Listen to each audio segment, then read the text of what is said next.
Mtsogoleri wa dziko lino Lazarus Chakwera wasankha Amayiko Bizwiki Usi amene amatchuka kuti Manganya ngati wachiwiri wawo watsopano Vice President. Ausi alowa m'malo mwa Saulos Chilima omwe adafa pa ngozi ya ndege ndi anthu ena asanu ndi atatu ku nkhalango ya Chikangawa ku Mzimba.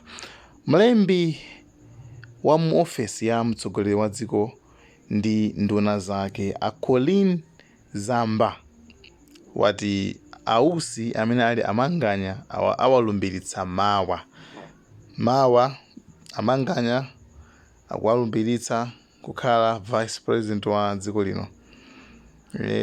Mwina kudekha kuja amadziwa kuti basi ndikulowa tsalubwerubwe koma anyway nanga what can we say, sinuzoti ka Marcus Kono so ndi akhala ndani ka akhala chani Marcus Kono anyway kama so azipitiliza sindikudziwa kama no Amanganya kwambira mawa kwambira lero ndi Vice President wa dziko la Malawi. Thanks.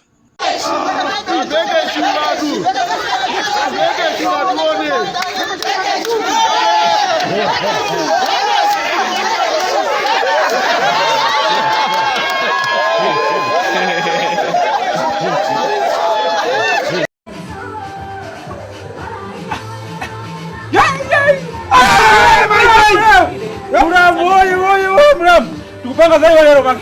Kama. Muramaje. Ama hiyo.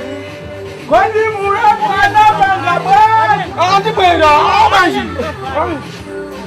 Bro. Tabara bro. Ya, tunapanga visanga wale.